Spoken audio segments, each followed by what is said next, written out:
text message or? Okay, committee, this is Senate Appropriations Committee, and we're continuing our work on the budget adjustment.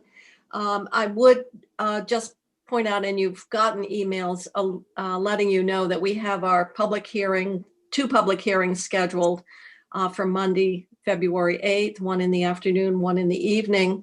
We're hoping that the various organizations who want to testify will try to coordinate some testimony, because we want to hear from as many areas of the budget as possible. And we know that it is conceivable that if every person who wanted to testify on behalf of one particular program or population, that there wouldn't be sufficient spaces. So just to let you know, we have sent that out, and we will be holding the meetings jointly as has been the practice. So with that, I'm going to go back to budget adjustment. I got an email from Representative Hooper indicating that she got dropped from video connection and did not have the opportunity to make the motion that the BAA be messaged to us forthwith. So that did not occur. So we'll not get it as quickly as I had hoped. Just wanted to let you know. But we still can continue doing some of our work, and we had some items that we wanted to that we had left to talk about. One, and Stephanie, I don't know whether you have anything to bring us up to date on. One was looking at the language that was there about training for body cameras and the extent to which we could put that language that while we're, what the House did not include the funding. I think the sentiment was we wanted to purchase the cameras, but would add language similar to what we did with the state police, that they would be implemented only after training. Yeah. So that I did check with the House. The reason they pulled the body camera was because they didn't feel like each of the DMV and liquor control and Fish and Wildlife had policies in place yet. And so I would assume the language you would want, you wouldn't deploy them, you would buy them and train, but you wouldn't deploy them until the policies were in place in those departments. That's right. And I believe that's what we did with the state police as well. Yeah. Yeah. So Senator Sears, is that we will recommend that we move ahead with the procurement, but actual implementation will only occur in the same way it did with the state police, that there have to be procedures in place and the training. And then yes, Senator Sears and then Senator Baruth. Yeah. Okay. And Senator Baruth? That sounds fine, but if they decided they didn't want to deploy them, all they would have to do is not train, right? Or not adopt a policy? Could you hear me? Yeah, I'm not sure what. Why would the administration request the purchase for a department that has no intention of using them? Is that your concern? I thought that there was some reluctance, or was the reluctance only on the part of the House? I think the reluctance was on the part of the House, not on the part of the administration, okay. Or the Senate. I don't know why the reluctance on the part of the House. I guess another way to ask it is it possible to have that language, but to have a drop dead date where it kicks in? Because as it's you could have reporting to like JFC in July or something to understand where the status is. Because I could imagine a circumstance where a year goes by and they have all kinds of excuses about why they didn't adopt a policy or deploy the cameras. Well, I can understand that one would hope that the administration wouldn't be requesting the funding for a department that in fact had no desire to utilize the equipment, but we could do like Stephanie suggested, maybe July's a little soon. We could do it meeting. Yeah, and put in language they report back in terms of the training and the implementation. The acquisition, the training and the implementation. Yes. Okay. We can draft that- that. We'll have a draft for that for Tuesday. And they Have them report to to, the Joint Justice Oversight Committee by October 1st, Okay, Okay. all right. and the Joint Fiscal Committee. That always scares them when you add those two. Okay, so, does that sound like a good plan then to add the language and then we'll I think that sounds fine, but I can't imagine them requesting the funding for all of this and not expecting to train people. well, it's been a weird rollout of the body cameras. You know, there have been stops and starts, and it's not been perfectly clear to me where the hangups occur. I think the value of the language is that the House took the money out because that had not been done. And we're saying we're willing to appropriate the money for the procurement, but contingent with their use has to be the training and the protocols in place. So hopefully that helps address the concerns that were expressed on the House side for not putting the money in the first place. And I was pleased myself to see Commissioner Sherling talk about on training for S-119 and the use of force policy, that they would be able to get that done, because he went back and forth a little bit at first when he seemed to be saying that he would push the House for a few more months. But I thought, Madam Chair, you did a good job of nailing that down so that it would be done now as long as we gave them the money. Yeah, he made a commitment that he would meet the deadline in the legislation of July 1st. So, okay. So we're going to move with the body cameras, and Stephanie will give us some language for our consideration on Tuesday. We'll draft it over the weekend and send it to the chair, and then send it around, so, you know, in case, and then we'll have it ready for Tuesday. Okay. Hopefully in final form. All right. So the language, and then we also, Becca, you probably haven't had a chance to have any conversation yet on the space. Yeah, actually, I've been playing phone tag with the speaker, and her assistant Connor just said she's going to call me in just a couple minutes. So, okay, all right. And then the other part was trying to get more information on VSNP in terms of, do we have bills yet to be paid? Getting a better sense of what, if we wanted to put funding in to address the fact that program is out of money, what would be a reasonable amount needed? So Stephanie, I did circle back with Sarah Truckle at DCF and asked her what the best estimate is for the program to be in balance by the close of FY21. And that estimate is $300,000. They do have bills pending, and they do expect to have demand through the spring for the service, even though the revenues on the registrations are likely to be similar to last year and not come in. So that's their best estimate of what would keep the program in balance, you know, actually have the year for FY21 close in balance, because it's the program's in the negative, in deficit right now. so what happens July 1st? July 1st is a new fiscal year, and the amount of, you know, the question is, will they anticipate revenue picking back up and make payments more timely, and will it, and the question of whether or not the revenue stream is adequate going forward is a different So question. that might be something we'll have to think about when we do the big bill, but for purposes of the budget adjustment, 300,000 would pay what is obligated and From continue the previous fiscal year and this year, and allow the services to continue through the spring. through That's the end of the fiscal year. through the end of the fiscal year, through the end of June. Okay. All right. Committee? Yeah, I think that's fine. Yeah. It's All right. necessary, really. I think it's almost a public health or an animal protection. All right, so Alice will be able to go back and say she did it.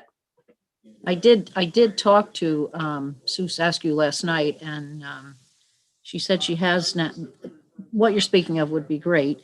She said there is, she has applications pending. They aren't all totally complete, so they're not all ready to go. And she's been carefully spacing them out, but there's 125 to 150 applications pending that would be done over the next, those are just the ones pending to do over the next couple of months. Wow. Some aren't 6 months old yet, or the So date. there's a lot of demand then. Just an interesting thing, Tractor Supply is doing some rabies clinics starting, I guess they've started some, and they're doing them at $20 per rabies shot. And also she's running a couple more, two Saturdays in March, where she gets a local vet to do rabies shots at a reduced rate. Oh. I actually worked at one of them last summer. It's quite interesting. Dogs and cats. Well, when we talk about isolation and so many pets are, a lot of our senior, well, here I am, I'm a senior and my cat's about as well cared for, and everybody's pets, look at our pets that belong to the members of this committee. And so just in terms of companionship and health. So unless I hear differently, we would fund what is obligated already to be paid and continue through the end of this fiscal year. Yeah. With an appropriation of 300,000. That would be good. All right. Stephanie, anything more about the Vermont State Colleges and CRF? Yeah, I talked to Adam again, and we should know by Monday whether or not it's clear to switch that over back to CRF comfortably.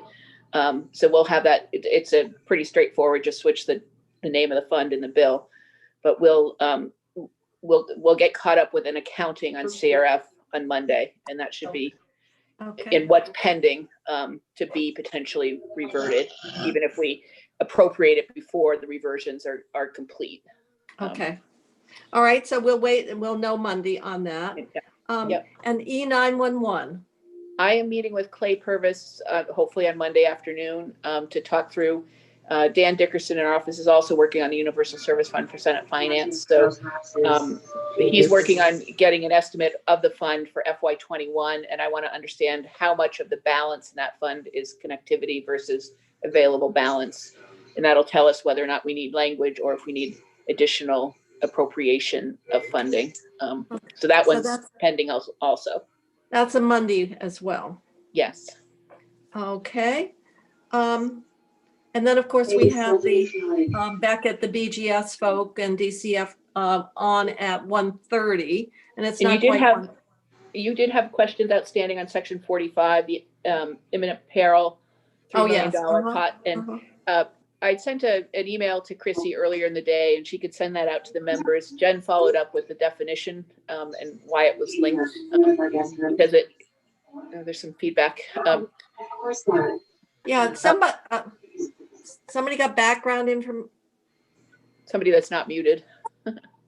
Not me. Oh, I don't know. I'm not muted, but no noise. Okay, I don't know. It sounded like background. Did it go away? Good. Yeah. Maybe it's your television, Dick. I don't know. All right. So, imminent peril. So the reason that was used is that's a standard that's used in emergency rules. And so the thinking was that that's something that the departments are familiar with. And so the process that's set up in that section, the administration would make the first determination that it is imminent peril, and then joint fiscal, of course, being asked to approve it, would be making a determination that they agree with that. But that's the reason that was chosen as the standard. You could choose another standard, but that was in the discussions in the other body what they came to. I'm okay with if that's the term of art. I just didn't want it to be overly constraining in terms of spending the money. Mm-hmm.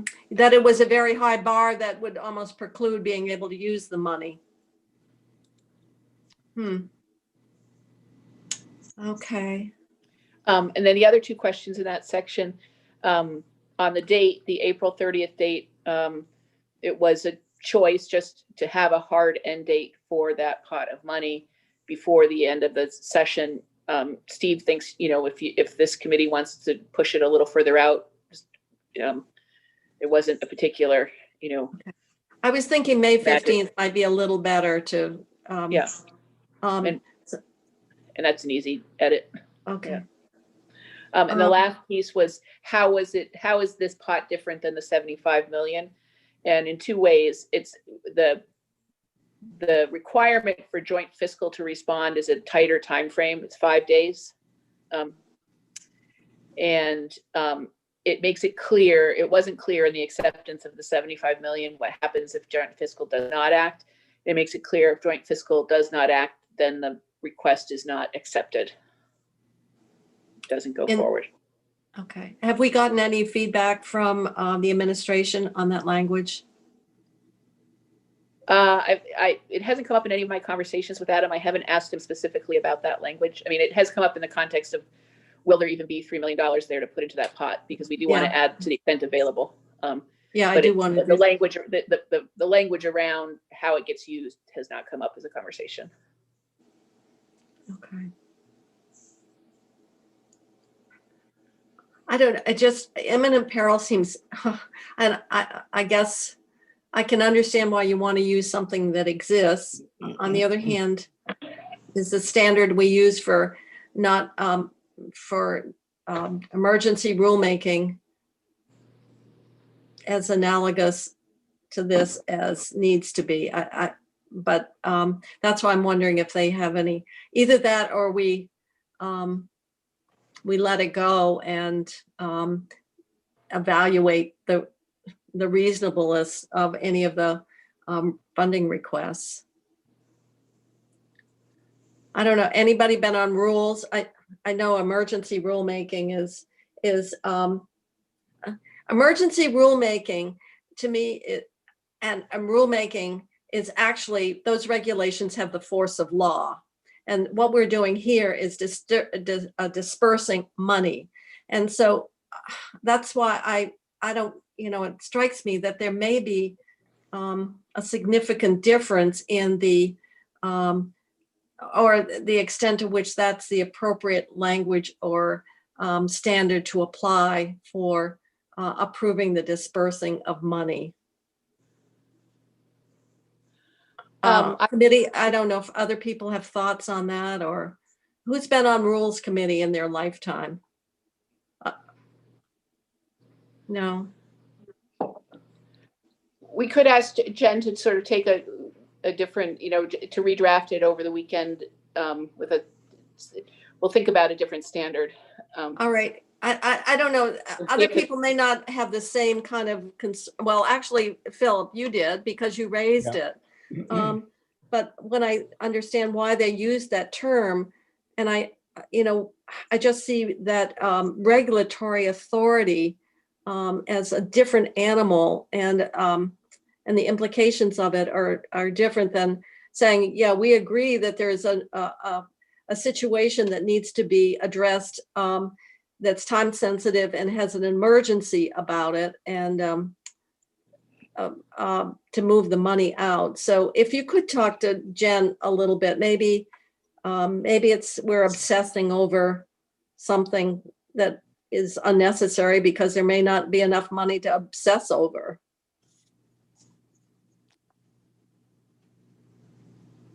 Okay. Or committee, if you feel that it's not anything to be concerned about, please speak up. Well, is that giving the administration more time, or who more time or less time? It's the standard that we're putting in that the request has to meet for it to be made to the Joint Fiscal Committee. Yeah, and so we must already have that at the present time. Well, we had what we put in back when we accepted the CRF grant, and had that's why Stephanie went back and looked at that language that we had, but it doesn't really work. That wasn't, we didn't, and in that acceptance, we didn't use imminent peril. Yeah, what, I think it was just for emergency response to the pandemic. Well, it seems like that would be a bit, why would we not want to use that same standard? That's what I was wondering. So you did look Right. at that language. Yeah, I'll go pull it up again from the I minute. think we've got so used to being in the emergency week, but yeah, we have to raise the bar now to, we feel like we have to. I think it's My preference is that we would use the same language that we did with the me too. first release of the 75 million. yeah. Leave it like that. I mean, it worked, right? Well, we got spent. Yeah. We've Well- got 5 days to get it out. It's for health, the administration is authorized to spend up to 75 million for health and safety and other emergency response needs, including the following: reimbursement of expenditures taking place, ensuring the state preserves its flexible funds, meeting current or unforeseen. It's got 5, types of things in it, but the language is for health and safety and other emergency response needs. That sounds, That sounds better. I think we should just stay, that served us well in the past and just apply it, Okay, the yeah, same I'll have- standard to this. okay. Well, I'll have Jen redraft it for you based on the actual May 5th acceptance on the 75. Okay. Huh? Does that sound all right to pick committee? Yeah, yes. Okay.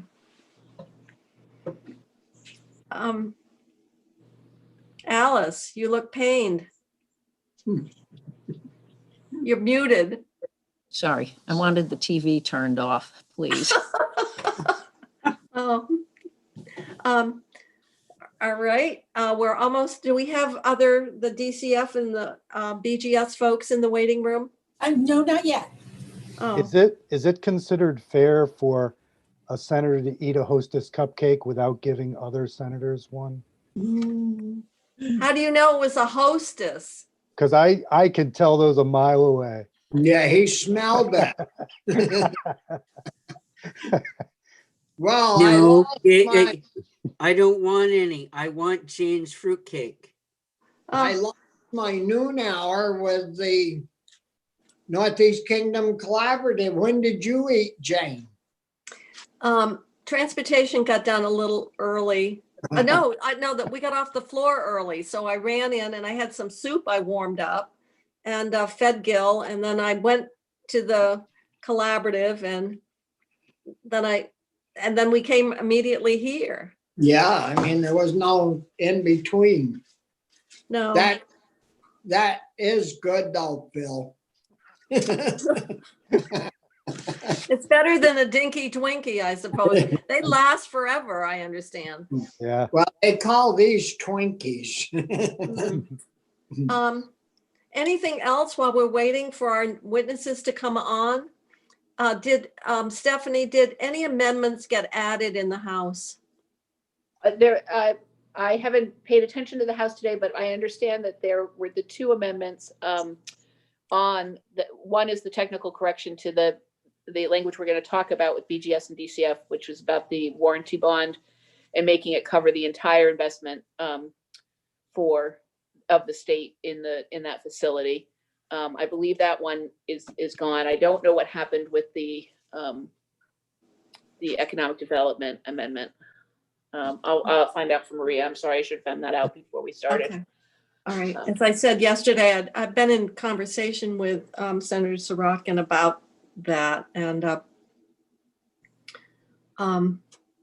he felt we should have more time, and we have more work to do on the housing and the rental assistance and the utility arrearage. So I expect we'll do something as a separate package to move forward. Senator Ballant, you're off the phone. I am off the phone. Can you hear me? Yes, we can. So what the speaker conveyed to me was that this is, although, in some ways it feels like we're through the emergency, we just don't know at all what the future will be around the vaccine rollout. We don't know what space will be needed for their committee rooms. Obviously, their group, their committee members. There are many more committee members in their rooms than there are in our rooms. It's a little bit easier for us to find the space to meet. They want some more time. They don't want to be letting go of this possibility before it's clear how this is going to run its course. So they would like to have the language that's in the bill remain they would. and not deleted. Maybe we should explore the former speaker's suggestion Oh, in the bill. I mean, you know. Oh, I was like, you're being cryptic, but now I know what you're saying, Senator. they would, Well, their space needs would be less complicated if Their they didn't space have. needs would be much less if they were half, if they followed the former speaker's advice. And will you include in the language as the former speaker said? Is that? Yeah, I think so, yeah. You notice, Dick, the other speaker isn't the speaker either anymore, right? Yeah, well, I don't think we'll ask our pro tem to try to engage in that, be the messenger on that. No, I just think we put it in and see what they Oh. say. Just drop it in. Oh, sure. See if they notice. Oh, I'm sure they probably do, because we discovered last year that oftentimes members listen to our committee I know, and they- deliberations. they're They read the listening in bills, too. now. Although, you know, that's how Vince Saluzzi survived for so many years in the State House. They didn't read his final message. You know, he put it in after the conference committee had agreed.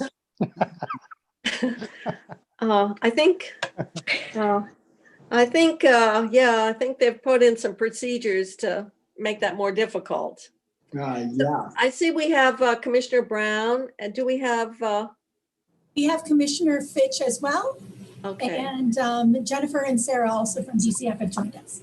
all right, great. Well, thank you for coming this afternoon. One of the areas that we want to talk to you about in the budget adjustment relate to the funding for a fit up for the proposed Beckett facility. There was additional language added about BGS reviewing, the plans, and then there was a bond requirement. And so we wanted to understand the extent to which some of those practices that what is being put there in language, in fact, would be standard practices anyway. Or are we putting additional requirements on a facility? Member was concerned that we're trying to get a facility going, and we want to help and facilitate the process, not put roadblocks in the way. So we wanted to have the benefit of your thinking and also what is standard practice, so that we're not writing language that's more gratuitous than necessary. And so that's why we're asking you to come today. Good to see you again, Sean.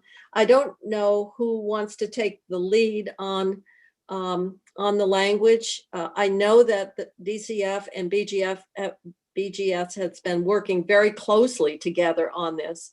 So if you could give us your thinking about the provision. We're not talking about the need for the money or the fact that it'll probably, some of it will have to be used in the next upcoming fiscal year. But that language requirement that's been added to the budget adjustment. So Sean or Jennifer, I don't know who wants to go first. Sure, I can just jump in to provide some additional background. So we were last week appeared before the House Corrections and Institutions Committee to update them based on the request in the BAA for the additional money for the fit up of the new Cover Bridge Treatment Center program that we're working on with Beckett. And we acknowledge that our approach is a little unique in terms of the way the state has historically sometimes worked with private landlords and leased buildings. And, and Jennifer can jump in here, but many times private landlords will fit up the building to the unique needs of the state and the use, and then roll those costs into the ongoing lease of the facility on top of the borrowing costs that might be necessary to perform those renovations, and then also a little bit of profit on top. You know, we're taking a different approach here, just given the timing and the necessity that we want to move as quickly as possible with this project, and also allow us some additional leverage as we work with the building in Beckett, so that we have a long-term interest in it. And that's the work we're doing with Beckett right now to negotiate the lease and then the renovations as well. And so we're proposing to pay for those upfront. As you saw in the restatement budget, we set aside some money for that purpose, and then this would be the additional money needed for the renovations. The institutions committee in the House was just concerned that we're putting a major investment up front, and they just wanted to make sure that they're looking at it like a capital project and make sure that our interests are protected with a warranty bond. So in case the contractor that's hired to do the work goes out of business, that we are protected and that there's an insurance policy to bring in another contractor to complete the work. We think that's a smart idea. We were already working with BGS to make sure we protected ourselves in that manner. And then also, I think just, you know, the institutions committee is used to working with BGS on state facilities, and they're kind of looking at this as a quasi-state facility. And we have been working very closely with BGS in the design of the building, and they're going to play an important role in monitoring and site visits during the construction as well, to guide us through that and make sure we only pay when the work is performed to satisfaction of the state and Beckett as well. So we're comfortable with the language that they've presented here. We don't believe it ties our hands or slows us down in any ways. You know, though it's asking what we were already doing, and so we're comfortable with that approach. Okay, so in essence, you're comfortable with it because you're going to do it anyway. Correct. Yeah, this was the approach we were taking. We're relying on BGS to help us, you know, navigate the plans and make sure the materials are right and meet our need given their experience working with these type of facilities. Also, the plans work, and that the architectural and the permitting is all in place just to protect the state's interest here as we move Senator forward. Sears. What I'm concerned with, Commissioner, maybe Commissioner Fitch can answer this better than you, is setting a precedent here. I know over the years, for example, at 206 Depot, I think they did some renovations and the state helped them with those renovations. Over the years, we've done a lot of work at the Veterans Home, putting in things. It's not state-owned, particularly it's state staffed, yet we put in capital improvements there, and it's really operated by a board of trustees, just as other programs are operated by a board of trustees. I'm not sure. I think Beckett's also a private nonprofit, but I'm not positive. Sure. So I'm just curious if we're setting a precedent here where anytime we do something, we now need to do these types of things. Sure. No, your question's a good one, Senator, and a fair one. The state ultimately ends up paying for those capital investments. It's just usually over time through an amortization of those costs built into either the lease or with like a program like Depot Street, it gets rolled into the rate structure, the PNMI, you know, the rate that we set per bed, per day, per youth. Those costs get built in and paid over time. Here, we're just paying up front to save some money on interest and profit on those renovations, and also giving us leverage and making sure we have a long-term interest in that building in case Beckett, we choose to part ways with Beckett on the operation of it and bring in another operator, we will still have access to the building long-term according to the terms of the lease that we're negotiating. Well, would we do this? I guess Commissioner Fitch, my question is, would we do the same thing with the retreat? Would we do the same thing with the Veterans Home? Right. And others? Yes, that's really the heart of it. Is this something that we're doing that somehow adds an additional requirement on this particular investment that we have not expected in other places. So yes, Commissioner. So for the record, my name is Jennifer Fitch, BGS Commissioner. I'm going to lose the deputy. I've been a deputy for the last 3 years. So I apologize for that. So we are not setting precedents. And the reason why we're not setting precedents in this particular case is that this is a leased facility. All state-owned and leased facilities fall underneath the jurisdiction of BGS, with the exception of facilities that can fall under VTrans, A&R, and military. But other than that, all other facilities go underneath the jurisdiction of BGS. And so that being the case, they are required, though obviously we have a very willing partner in DCF, to work with BGS on the lease agreement piece. The other part to know about this is that there is going to be a component of the lease agreement where we can lease to buy the facility potentially as well in the future. So that then means we care even more, right? Because at the end of the day, we could actually own this facility.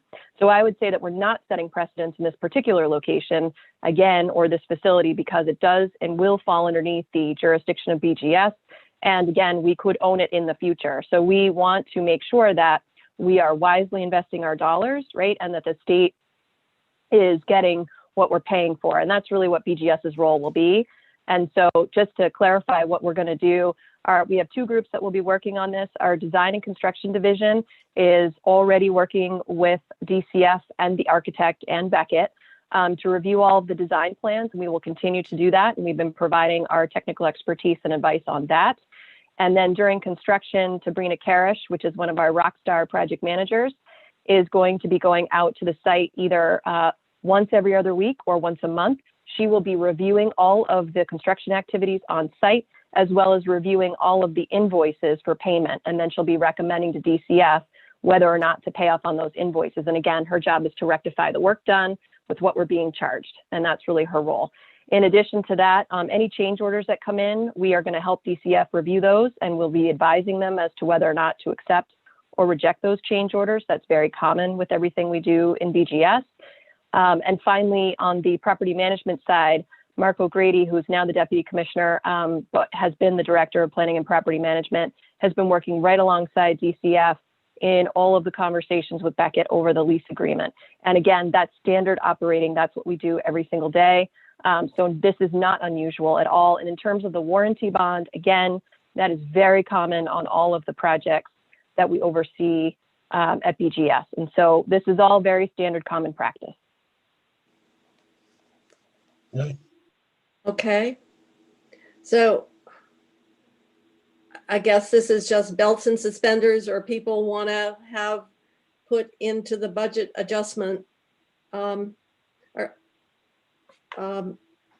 language that is reflective of, it's not new, it's not it's not an additional, and that's really what we were trying to say. Why do we even need this if in fact it's standard practice?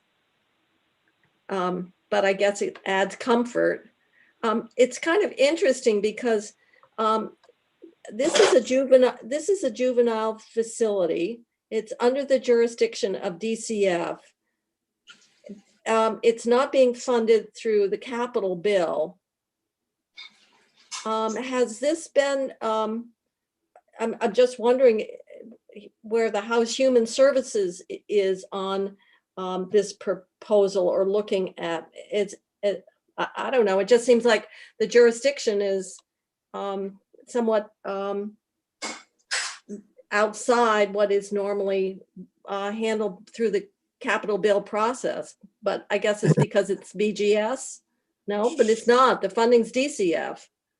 Sure. So And we did, if I may just jump in here, Jennifer, we did earlier in our budget adjustment testimony before the House Appropriations, but also before Human Services reviewed this one-time cost in this DEPT ID for the renovations with the House Human Services Committee and with the House Appropriations Committee. So we have reviewed it with the Human Services Committee. Okay, thank you. Yes, Dick, you had a question. Yeah, I'm wondering that the I'm saying rights and democracy. It's the Disability Rights Vermont had a suggested changes to the floor plan, a number of them. Have you considered those, and would those, are those able to be incorporated into your plan? Sure, Senator. Have been sharing our design plans with Disability Rights and the Defender General's office, Marshall Paul's office, as well for their input. And so we are considering that, and I'll defer to Jennifer Micah just to kind of explain that process. She's been heavily involved in those negotiations and sharing that information with our partners. And so Jennifer. Sure, I'd be happy to respond to that. Some of the comments that were made by DRBT were based on sort of misunderstanding of some of the plans. They wanted to switch the bedrooms, but if we switch the bedrooms, then there's no light at all in the bedrooms. The use of the rooms that they were concerned about that didn't have direct sunlight were going to be minimally used during the daytime.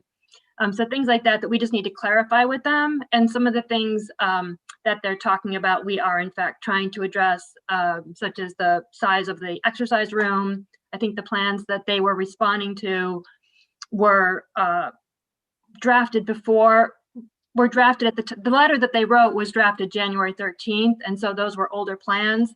We have in fact expanded the size of the exercise room. So we are working with them, and we are in the process of setting up a meeting with them to go over their letter. We are working really hard to make sure that we have the best programming we can get in a facility of this sort. And we have, to that end, we have BGS working with us on materials that look home-like but are also secure. We are working with our own clinical people as well as Beckett's clinical people, in addition to juvenile justice experts in the field. So we are bringing in a lot of people to try to get every perspective we can on creating a really high quality programming within this secure facility. So it's imperative for me personally to be working with AJ and Marshall around their concerns around that, because they have great insight into their clients' experiences at Woodside. We would like to prevent the harm that happened at Woodside from happening again. Other Thank questions, Senator Sears? It's certainly good to have the update that the plans that they were responding to or expressing concerns are in fact have been revised. And the other question that I'm just going to throw out, I guess this might be to BGS, but sometimes when we're designing facilities, then we look back and say, we designed them in such a way that they're very staff intensive, unnecessarily so, or at the state psychiatric hospital, even something as basic as the staff not being able to see in the rooms to see if in fact a resident was in difficulty, or how they, or to be able to monitor them. And so I'm assuming Beckett would have very good experience in terms of the design and the layout relative to the staffing standards, or just how to make sure that we're observing behavior or actions in a way to protect the residents as well. Yes, I would say that we have essentially, we have three different perspectives on that kind of programming. And I was working at DMH at the time VPCH opened, so I'm aware of some of the hiccups that happened with that particular building, and I'm really trying to stay laser focused on things like that. I remember like at VPCH, they had to replace all the doors, for instance, for the reasons you're talking about. So we are attentive to that. We have the experts that we've contracted with are keeping a close eye on the regulations and the best practices. So we are having meetings several times a week, bringing these people together to keep talking about it, because it's only through the repeated discussions that more and more keeps bubbling up that we can address. So we are doing our best to do that. It's not to say that there won't be some things. I mean, we're human, and it's a facility, and kids are kids. So we will have to address the issues as they arise. But I think that we're creating a facility, we're creating a physical space that we're trying very hard to use in a way that directs staff to act appropriately. So it's the use of the physical space to create behavior, not only in the children, but also in the adults who are working with the children. And we are going to have a very high staffing ratio. And that, I think, is what we think is best practice and best for the children. So that's where we're hoping to put most of our money into the future. Right now, we're building it, obviously, with the program with the building. But in the future, it will be staffing that will be the large expense in this project. Well, sometimes past experiences can be very important teachers for what to pay attention to. So that's good that you've brought that experience as well. Committee, other comments or questions at this point? I'll flip my screen here. I don't see any. Good to go. So I guess that this obviously is language important to the House. Our general thinking was, why put in language that is reflective of what would be standard practice? But if people in the House felt it was important,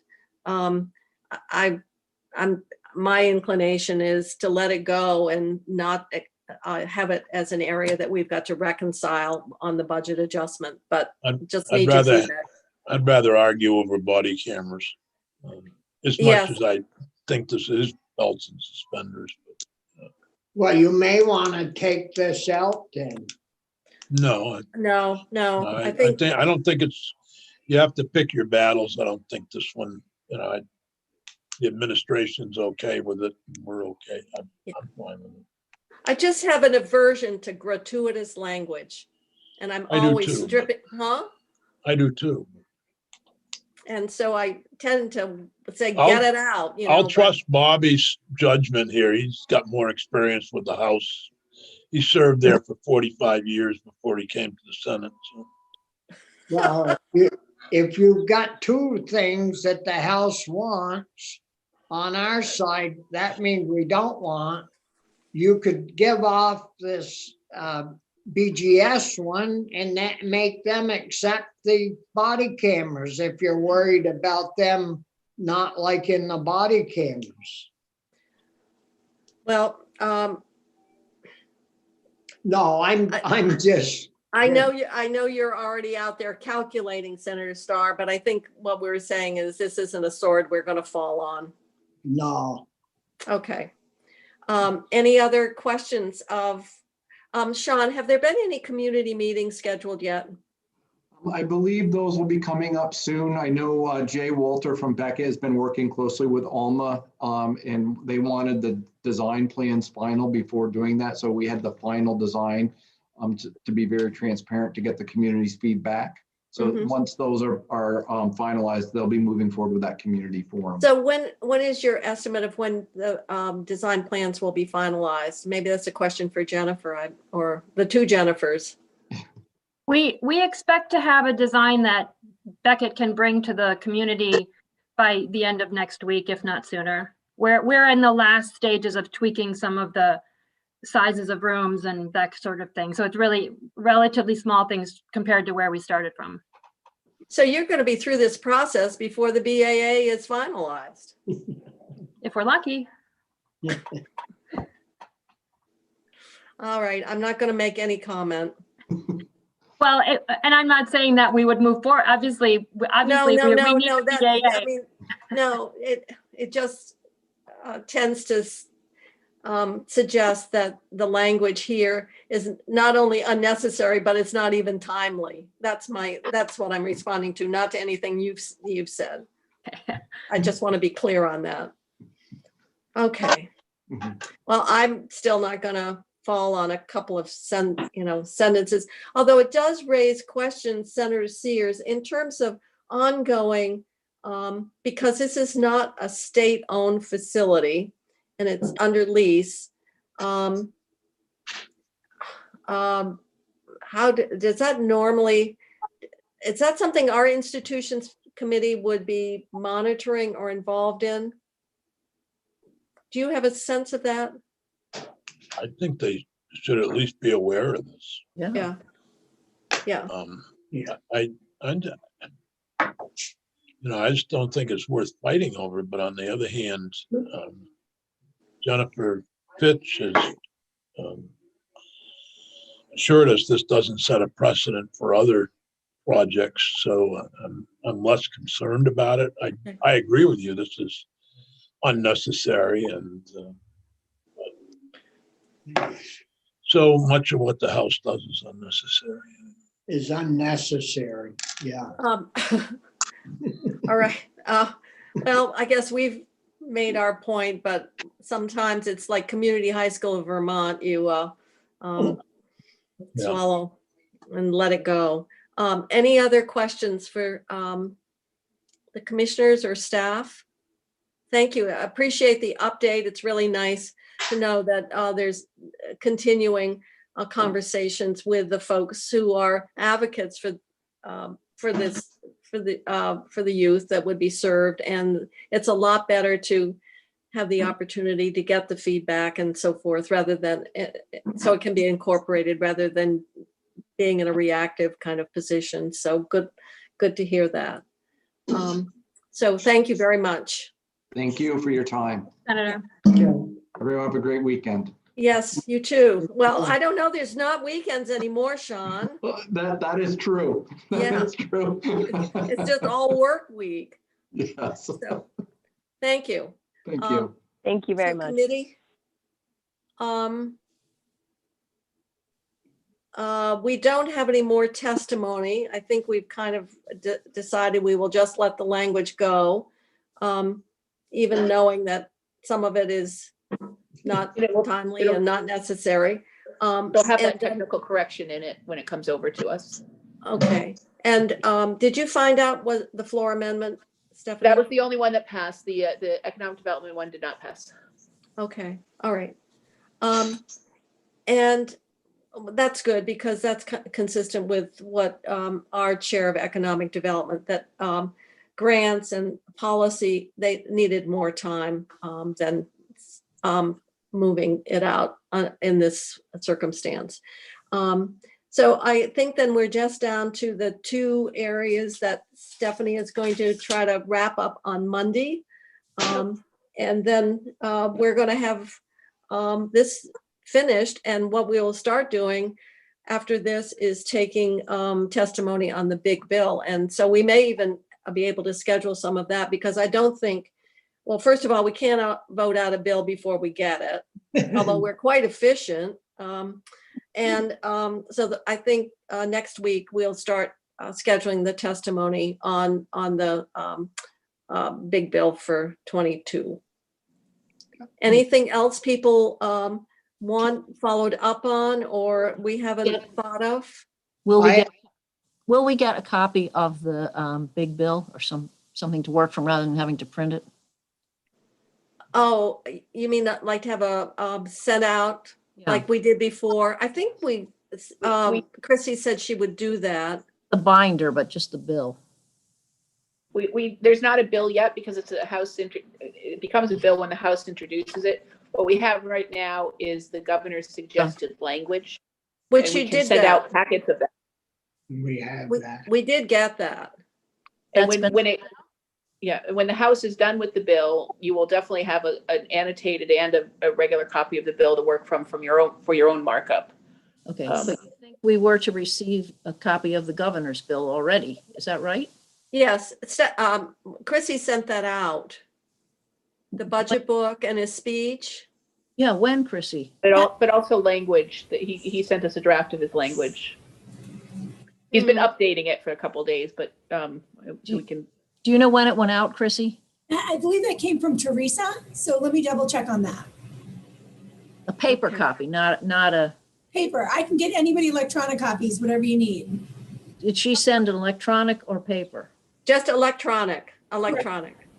Yes, if you want anything printed, let me know and we can do that. And I'm sure we'll get together and do the binders as we get closer too. The binder. We have more information like we did last year. I think we sent everybody big binders, so you had hard copies of stuff. Yeah. Much stuff with the bind. I don't want the binder, but I do need the paper. Yeah. Don't pay to send us a binder. Just put a clip on it. Just put a clip on it. I got enough binders. Bobby. Yeah. Hey, what time are we meeting on the 8th? I haven't looked at those emails. We're you- meeting at 1 and we're meeting at 6. Okay, that'll work. I've got to get my, my little booster flu shot, the 8th. Look, I tried to go in on, well, let's see, unless we're done on committee work, I'm going to go offline and